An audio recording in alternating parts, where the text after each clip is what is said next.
I really want to see 28 Years Later. The trailer looks awesome. I think what they did specifically with the audio is super cool. Every time I see it in theaters, I'm like, I want to see that movie.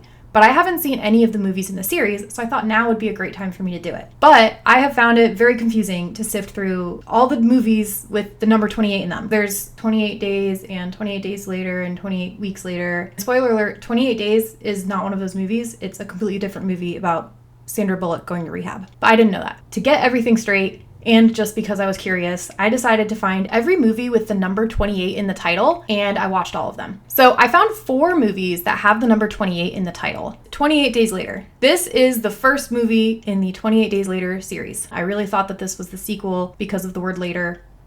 This is the first one. 28 Days Later is the zombie movie that we've all heard of. 28 Weeks Later, the second installment in that series. 28 Days, a movie about Sandra Bullock going to rehab.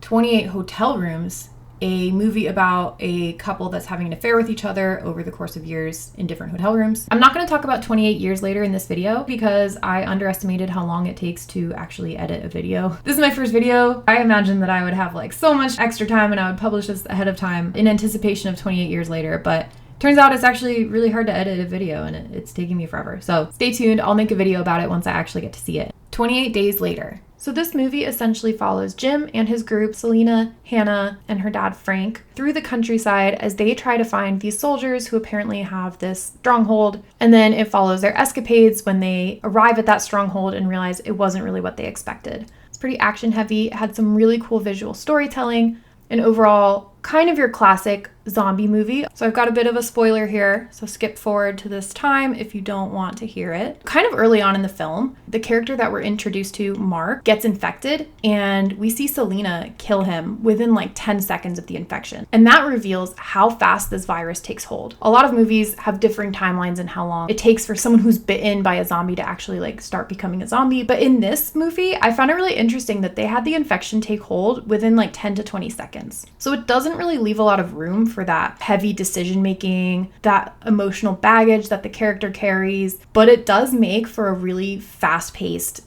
exciting thriller. One thing I find really interesting about this movie is that Danny Boyle does not actually consider this to be a zombie movie. And in the movie, they never refer to these people as zombies. They call them infected. The researchers in the beginning say that it's like an infection of rage. The symptoms of this rage infection are almost exactly the same as what we as the audience would associate with a zombie. I do kind of like that they never refer to them as zombies in the movie, and they never mention zombies at all, as if zombies are not part of canon in this world. I think that's kind of cool. I think the visual storytelling was really cool throughout. The director was Danny Boyle. I think he made some really cool choices. There are, of course, a lot of choices that were very of their time. I kind of enjoyed watching them. It definitely dates the movie. There are a lot of like electric, like grungy guitar sounds in the background.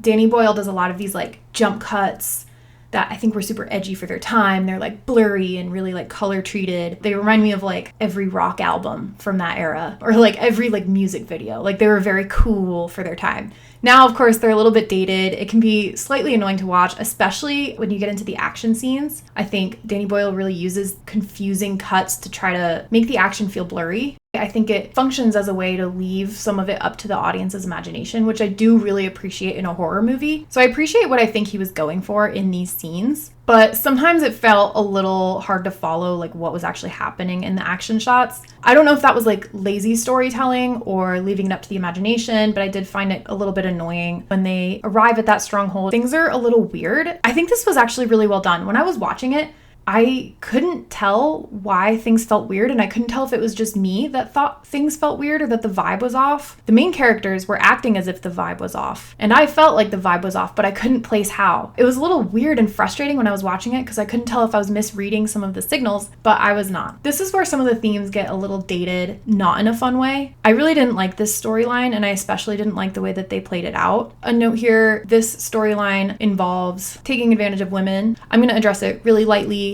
not go into the details, but if you don't want to hear about a storyline like that, just skip to this time here. Yeah, so the reason the vibe fell off is because the leader of the soldiers, Major Henry West, had told all of the soldiers, there were like 9 of them, if they pushed through, then they would get women. Major West says that he found one of his soldiers trying to take his life, and to help them imagine a future, he promises them women. And to do that, he put out a radio signal telling people to come meet up with them because they have survivors and resources. So gross. It gets worse. One of these women that he has lured is a child. She's a teenager. I think she says she's 16 or 17. We do see pushback a little, but to varying degrees, the soldiers are on board with this plan. I would like to think that this is not realistic. I know that often in apocalyptic or survival stories, they'll show that certain people allow like an evil side of them to take over. And I know that that's like a common theme. Not all people are good. And when it comes to survival situations, some people will not act with kindness or goodness or even just like be a good person at all. But to have the majority of the soldiers be that evil, I just don't find believable. I really hope that it's not believable. That part was hard to watch. Definitely a dated storyline. Anyway, Jim comes in and saves the day. Honestly, he does this in an insane way. I hate the way that he does this. Earlier in the movie, Major West shows Jim they have an infected person chained up. He says that he is basically keeping this infected person alive to see how long it takes them to starve to death. But you can tell that Jim finds this to be really unnecessarily cruel, and he almost wants to help the infected person. This comes back around when Jim comes back to like the stronghold to try to save Selena and Hannah. And what he does, I cannot understand. So Selena and Hannah are in the stronghold, the mansion, whatever it is, with all the soldiers who are trying to take them. And Jim has a gun. And instead of using it to defend and maybe attack the soldiers to get Hannah and Selena, he shoots at the infected person. When he did this, I thought he was trying to kill the infected person because he felt bad for him. It wasn't humane to be keeping him alive, and so he was doing him a favor to kill him. But no, he shoots the infected person's shackles. So he, on purpose, sends the infected person into the stronghold where Selena and Hannah are. Why did you do that, Jim? Why? Because they're in there. Yes, the soldiers are in there. True. But Selena and Hannah are in there. And getting infected, as you have shown, is like a fate worse than death. So why would you put them at risk for that? Instead of just using your gun to go after the soldiers. Anyway, things go exactly as you might expect if you unleashed a zombie into a house of people who aren't zombies. It starts getting them and they start turning into zombies or getting infected. It's a super close call, but he manages to get Hannah and Selena out. Over the course of the movie, Jim and Selena develop a romantic relationship. I honestly felt like this was kind of forced. It felt a little shoehorned in. I didn't feel like there was a lot of chemistry between the two of them before they got together. And also, I don't know how realistic it is for two people who literally just lost everybody they know in the whole world and their entire world that they know and love, for them to just like fall in love immediately. But maybe it was like a trauma bond type thing. I don't know. Their relationship also progressed at really weird moments. Like they would be having a super serious conversation and would be fearing for their lives, and then they would just like start making out. It was really weird. So not the most believable relationship, but I really liked both characters and I like the idea of them finding love, so I'm not going to hate on it too hard. Overall, I enjoyed this movie. If you like horror movies, you like zombie movies, you like thrillers and fast-paced action movies, this might be for you. I'm kind of bummed that it had some pretty unsavory topics in it. They're not super graphic about it, but it is kind of a central plot line, so if that is not something that you want to see, then this is not the movie for you. 28 Weeks Later. As you might have guessed, 28 Weeks Later happens 28 weeks after the first movie. We're essentially half a year out now from the original rage virus outbreak, and they reveal that the infected have starved to death. If you remember from 28 Days Later, Major West was doing this experiment to figure out how long it would take the infected to starve to death. Turns out it was 5 weeks, which is pretty long. I think that's longer than a human that isn't infected with a rage virus. I don't know. Let me know in the comments.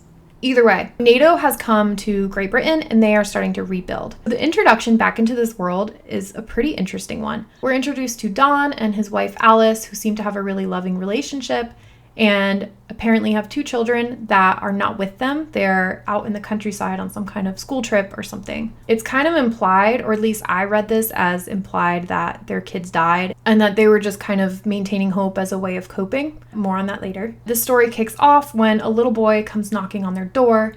They let the little boy in, and then it turns out he was running from a bunch of infected people who get into the house and they attack everybody. So the infected get the boy and Alice, Don's wife, cornered in one room, and Don is looking at them from the doorway. Alice is looking at him like, help us, you better not run away. I see you right now, and if you run away, I'm going to get you forever. I'm going to haunt you in your dreams. Don runs away. Don ditches his wife. He's like, nope, I'm going to save myself. Runs across the countryside, gets to a boat that one of his friends from the house, Jason, was escaping on. I think his name is Jason. If it's not Jason, I'm sorry. We're going to call him Jason though. So Jason helps him into the boat. Jason gets pulled under by the infected. Don does try to help him, but it doesn't work. And so then Don just like dips on Jason's boat. Don has left his own wife for dead, and he looked her straight in the eyes when he did it. And then he did the same thing to his friend and escaped on that guy's boat. Not looking too good for Don. I personally was really curious how they were going to tell this story, given that they've just made us really hate this main character. Like, this main character just did some heinous things. So he's going to be really hard to empathize with. But actually, I feel like they did it pretty well. We watch him really struggle with this throughout the movie, and I think the actor did a really good job of portraying that grief and that regret. It was pretty realistic, I thought. And he definitely has some like self-hatred, so they do kind of make you hate this guy as an audience member, but then they play that out pretty well. So Don actually meets up with his kids. His kids are alive, and they actually are the characters that we follow throughout the length of this movie. This is going to be a light spoiler. You can jump to this time if you don't want to hear any spoilers. The big reveal here is that the mom didn't die. So the kids go back to the house, and she's actually alive, but we saw her like get yeeted by the infected people. So something is weird with the mom, and mom is a little off. Alice, she's a little wonky, but she's not like biting anybody. So they take the mom back, and it's super awkward with Don because Don left her for dead, and she's not super happy about it. They realize Alice actually was immune to this virus, but she's a carrier. She and Don kiss, and then Don gets infected. So throughout the rest of the movie, Don is an infected person, but they actually still kind of follow his character. I don't really know how I feel about this because thus far, they've painted the infected as being inhuman. They've really dehumanized them and just kind of made them this horde of unthinking like beings. It seemed like at times they were trying to infuse a little bit of humanity into Don, like they would almost imply like a flashback for him, which I think kind of took away the whole sense of the rage virus. However, these flashbacks never actually caused him to act differently. He still did what an infected person would do the whole time. He didn't differentiate between his family members, and he kind of came after whoever was in front of him, family member or not. I do think he had some pretty thick plot armor because he would be with an entire horde that got wiped out, and he would come back and somehow find his kid again over and over throughout the movie. So once Alice infects Don, the outbreak gets reinvigorated, the mom is killed, and so it's just the 2 kids remaining. So for the rest of the movie, we follow the 2 kids, Andy and Tammy, and a medical officer, Scarlett, and a military person who leaves his post named Doyle. Doyle actually deserts from his post when he is ordered to shoot at a horde of people and infected indiscriminately. So we follow this group as they try to escape the hordes. And they're also now trying to escape the attacks from NATO themselves, because once they've realized the infection has gotten out, they want to do anything they can to, as they say, exterminate, to stop it from spreading any further. So I'll get into some spoilers as we get into the ending here. So if you want to skip those, go to this time here. The movie closes with Don biting his son Andy, and Andy, as we sort of suspected, being immune. And at the very end of the movie, if you thought the infected had been eradicated, you were wrong. We see a horde of them moving towards Paris, which sets it up nicely for a sequel. I don't know if they knew where they were going with this sequel when they did it. I'm curious to see if 28 years later actually incorporates this Paris theme into it at all. One thing I really liked about 28 Days Later, the previous one, was that its visual storytelling was really artistic and creative and cool. And I was hoping that would carry through here. There was a different director in 28 Weeks Later. It was Fresnadillo. I don't really feel like that level of artistic composition and visual storytelling really came through It also did the thing where they had a bunch of jump cuts and blurry, dark shots where you couldn't really tell what was happening in the action. And I do think that was the point, but I think that style is a little dated. I really loved the setup, and I thought that I was going to say that I really loved the exposition. I had actually written a note that I loved the exposition. But then there was this scene on the train where a woman comes on over the loudspeaker and basically just exposition dumps for like 5 minutes. I don't think the script was quite as good in this movie. There's a moment when they're driving and someone's shooting at them, and like 5 seconds after that starts happening, Tammy goes, "They're shooting at us." I don't know. Not the most artful script, I would say. This movie did a really good job of building tension, and there were some cool action scenes that were pretty creative. There's an action scene that I particularly loved where it's pitch black. Scarlett is looking through the scope of her gun using night vision, and she's directing the two kids where to step and where to walk, and all around them is all of this death and skeletons and creepy stuff, and you just get like the coolest shots of all this stuff happening through their night vision. This is like a classic horror technique where you kind of limit the scope of vision for the viewer. Paranormal Activity has done it where they show like an oscillating camera. So you're super aware of where your blind spots are and you get super tense about what's lurking behind them. Kind of the same effect with the scope. You get this like circle, and so it makes it super creepy thinking of what could be right outside that circle. I thought that was super cool, super creative. There also was like some really indulgent action shots, which kind of made me laugh, but I don't hate. There's one scene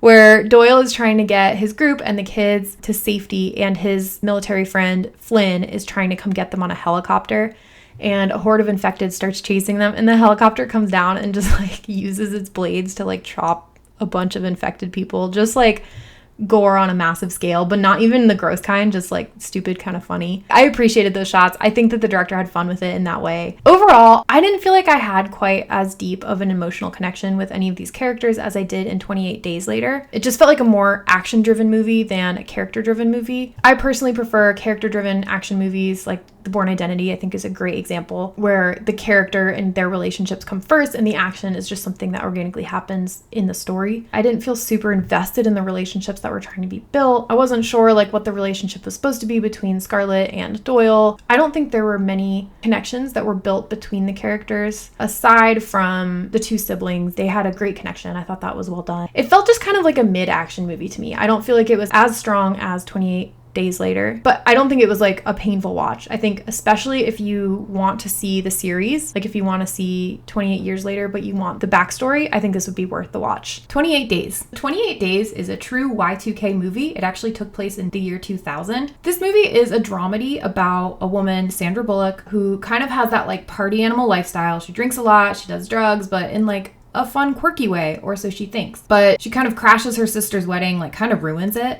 and then gets into an accident and gets a DUI. Her sentence is that she has to do 28 days in rehab. So one of the core themes of this movie is alcoholism and addiction. And I was worried that being an early 2000s movie, it was going to be kind of irreverent or inappropriate about these themes, especially because this was a comedy. But I was actually pleasantly surprised with how they handled these topics. In the beginning of the movie, they do a great job of painting Sandra Bullock's character Gwen as that like party animal friend, the one who's always got a drink in her hand and a flask in her pocket and always doing some kind of crazy antics, all in the name of fun. And her boyfriend is just the same. Dominic West plays her boyfriend Jasper, and together they're just kind of like that party animal couple. I think both actors had a really fun time doing this, and I think they did a really great job with it. You could tell Sandra Bullock was having fun with some of the shots and just the way that she played this character. I also think they painted these characters really well, and it felt realistic. I felt like I had met people like this before, for better or for worse, but we kind of all know this stereotype of the person who takes things a little too far, but nobody really thinks it's like a problem. In the case of Gwen, that's because she's kind of masking how bad her substance abuse is. We see her popping pills, we see her drinking and driving, we see her use of these substances absolutely affecting her life. For example, they make her late to her sister's wedding, and then they make her crash into the cake. When she ruins the cake, she's like, I'll go get another one, and she drunkenly drives. She eventually crashes her car into a person's house, and that's what sets off her journey in rehab. She's sentenced to 28 days in rehab, and if she doesn't complete them, she'll go to jail. Neither Gwen nor her boyfriend Jasper really take this seriously to begin with. Gwen really resents going to rehab. We see her boyfriend try to sneak her pills and alcohol and substances. In the beginning of her rehab journey, she's just trying to make it through the 28 days so she can get back to her fun partying life. The bulk of this movie takes place in rehab, and we kind of watch her go through this sort of profound character development. She kind of goes through the 5 stages of grief. So in the beginning, she's in denial. She doesn't think that she has a problem. She gets angry, she goes through bargaining. Ultimately, we watch her through her journey to acceptance and realizing how big of an impact her substance abuse has had on her life and how much change she's going to have to make and how hard those changes are going to be for her to move forward in a way that would allow her to live a fruitful life. Again, I was worried that this movie might turn the idea of alcoholism and substance abuse into a brainless comedy, especially because this is listed as a comedy or a drama comedy. But I think it really gave these topics the respect and the weight that they deserved. I felt like they explored the ideas of alcoholism and substance abuse pretty deeply. They did a really great job of helping you develop a real connection with Gwen and feeling a lot of sympathy for her as she goes through these really hard trials and realizing how much of a problem that she has and realizing how much of a burden that problem has been on her life and on her relationships and, the people around her. One of the things that I really liked about this movie was it had its own comedic language of sorts. I felt like I had inside jokes with the characters and with the movie itself. There were tons of lines that made me chuckle that I know were supposed to make me chuckle, like little almost winks at the camera. Tonight's lecture, I've worked all 12 steps. Can I go home now?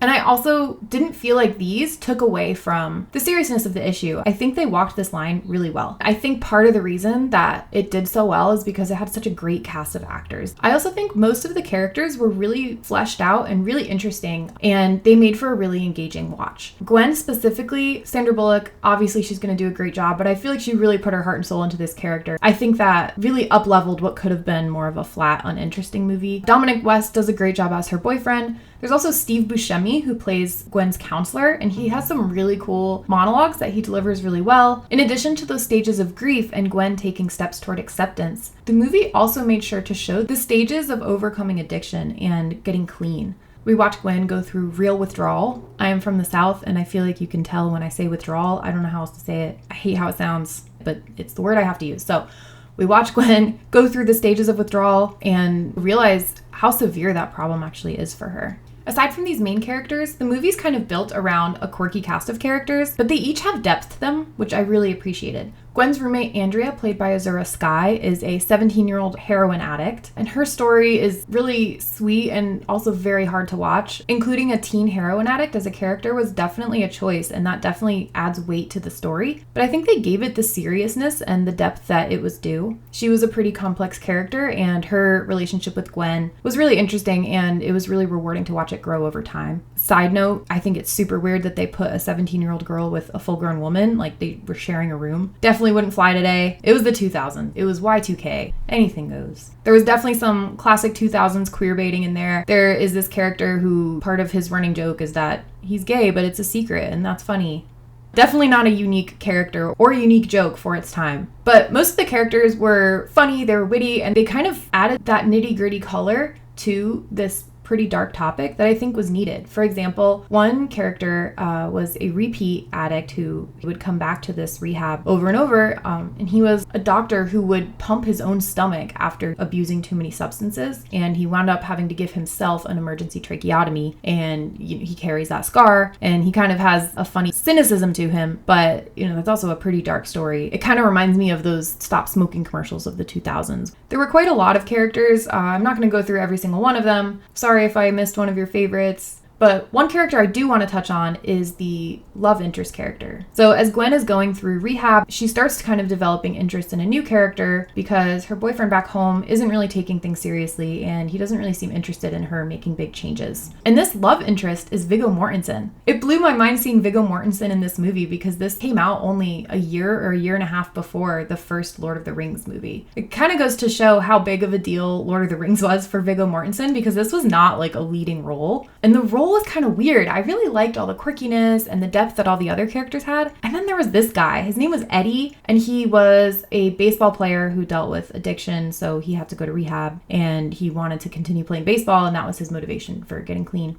He just I feel like he was just kind of like a goober. I feel like they made him look like a little boy in grown-up clothes, or like a grown-up in little boy clothes, and he was just this boy who wants to play baseball. Compared to the rest of this movie, which felt really rich in terms of characters and character development, I feel like his relationship with Gwen was sort of flat. It didn't wow me. Aragorn was so cool. This guy's not so cool. This guy's just not very cool. I don't know. Eddie was not doing it for me. It was hard for me to believe that he was doing it for Gwen, but I guess he was. And that kind of brings us to the third act. I'll try to get through it without really spoiling anything huge. Although I'm going to show you the end scene, which doesn't really give anything away, but it does give away that it sucked. We'll get there. So I feel like as we got towards the end, things got a little more messy. I think like the first and second acts were clean. They were really compelling. They told a really great arc. Towards the end of the movie, I feel like they went the cheesy route, which I was kind of surprised about. The first 2 acts weren't super cheesy. I felt like it didn't really do justice to the depth that they had built up before then. So I'll get to the end. This will be a little bit of a spoiler. So Gwen has gone through these profound steps of getting clean and realizing she has a problem, and she feels super ready to make these changes. And Jasper has actually proposed to her, and she's not sure what she's going to do about it because he doesn't really seem to be taking her new life seriously. He takes her out on a date and he's kind of going along with it, saying like, sure, I can change, whatever. But at the first mention of grabbing drinks with friends, he's out of there. He wants to go grab drinks. And so she breaks up with him. And they have this ending scene.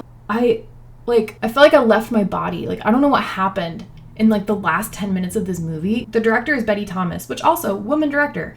You don't see that nearly enough. So no offense to Betty. Most of this movie was really well done. I enjoyed it a lot. It's like the last 10 minutes, like, I don't know what Betty was on. That's not appropriate. This is a rehab movie.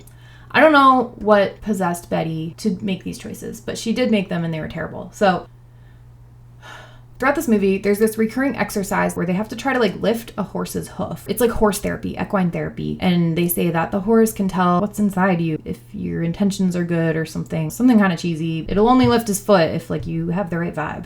And no one can ever lift the horse's foot. And in the end of the movie, she's walking home and look, there's a horse. They don't belong to her. She just goes up to him and she's like, what's inside me now? And she lifts up the horse's foot. And it was just so cheesy and it was so weird. And like, you don't need to hoof that horse. And it's not the same horse. So not every horse can read your insides. That was a therapy horse that they were working with. This is just some random horse on the street, which you should not do that. You could get kicked in the head. Like, don't try this at home. Don't go up to random horses and lift their hooves. But she does. And like, I think it's supposed to be this heartwarming moment. But honestly, I thought it was like the worst scene of the movie. Oh, there's another scene. They have like a classic chasing the car down the street scene where Viggo Mortensen is like, wait, don't go. I'm gonna fight for you. Very 2000s, very rom-com. I can't be as mad at that because that was like rom-com 101. Like if you didn't have a chase scene, were you even in love? I feel like there was kind of a trend in the early 2000s where the woman would be with a guy, but then the true love interest would be like, that guy sucks, be with me instead. I think it's kind of a yucky trope. I think we should be respectful of each other's relationships, and I don't think we need to be like indulgent about harmful relationships, but it had a little bit of that. Overall, I liked this movie a lot more than I thought I was going to, especially seeing that it was like a dramedy about substance abuse. I really had low expectations. It definitely wasn't a perfect 10, but I thought it was really enjoyable, and I think the cast made this movie.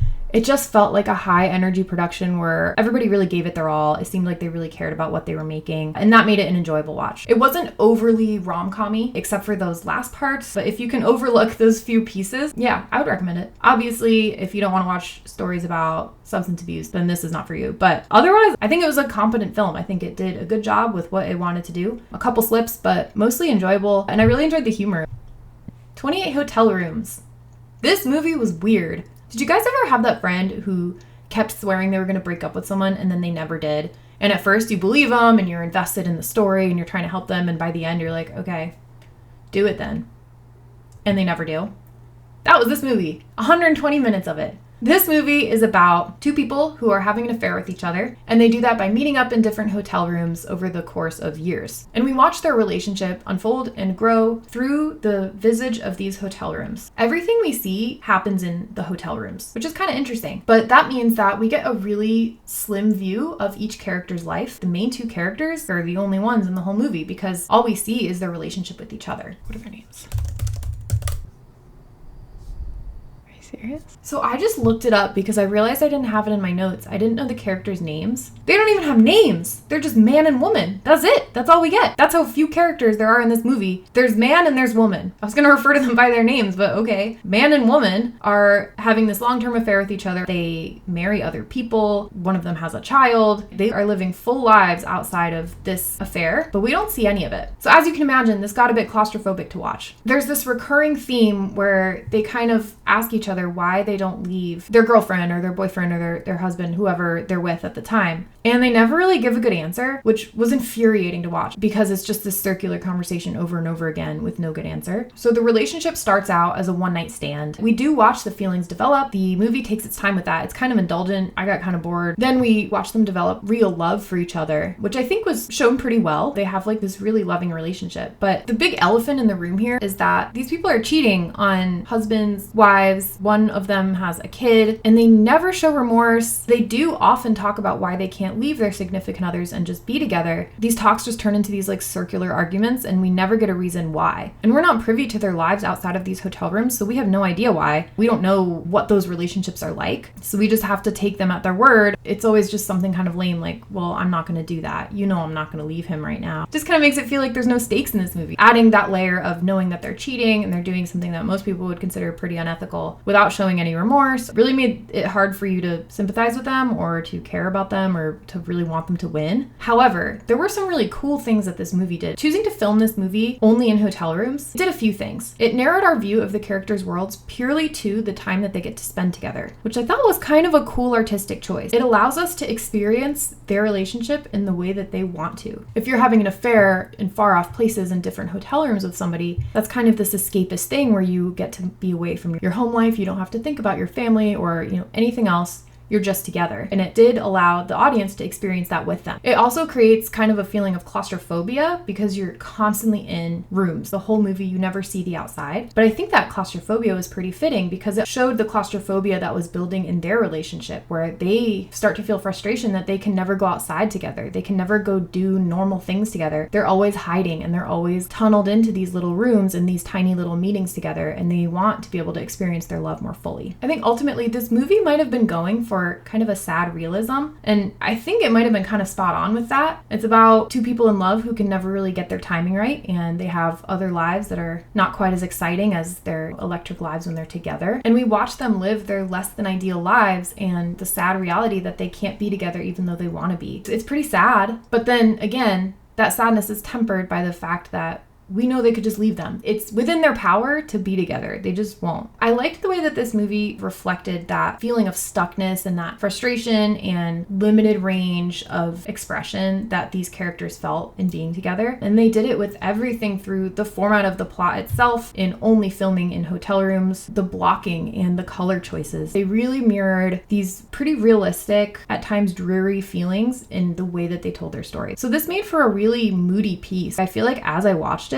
their sadness and that dreariness and the melancholy of not living the life that you really want to live, I feel like it created this weight and it got to me. The movie made me feel the way that the characters felt. It reminded me a little bit of the way they do that in The Shining, where they create long scenes, they build tension, they make you sit with silence to like infuse the cabin fever into you as the watcher. This movie did that, but more with the feelings of melancholy and living a life unrealized. I do appreciate that this movie did a lot with a little. I mean, it was kind of genius that they only had to film in these hotel rooms. They didn't need a lot of sets, and my God, they didn't need a lot of actors. There was just man and woman. I think the actors also did a pretty good job. They had some good chemistry together, and I really did feel like they built a believable love with each other. I don't know how I feel about this movie. There were some things that I really liked. There were some really cool artistic choices, but ultimately, I think that I couldn't get past the fact that they were cheating, the fact that they didn't show remorse, and the fact that they never gave a good reason for why they couldn't be together. It just felt like I was looking in on a circular argument, and you just wanted to shake them by the shoulders and tell them to do something different. Definition of insanity is to do the same thing over and over, and here we are at hotel number 10,000. What are you doing? I think if you appreciate movies that are kind of unique and different, movies that do a lot with a little budget, that are creative in that way, you might like this movie. But if you appreciate a lot of variety or rich characters or a lot of action and movement in movies, you might be kind of bored by this movie. Hard to say whether you'd like it or not. Maybe read a few of the reviews before you go into it. If you're still here, thank you so much for watching. This is my first YouTube video, and I know I have a lot to learn. So if you have any comments for me, any feedback or suggestions, please leave them in the comments. I look forward to reading them. I'm not a professional film critic at all. I just like watching movies and talking about them. So if you like that kind of stuff, please like and subscribe. I'll definitely be putting out more videos like this, and let me know what you want to see next.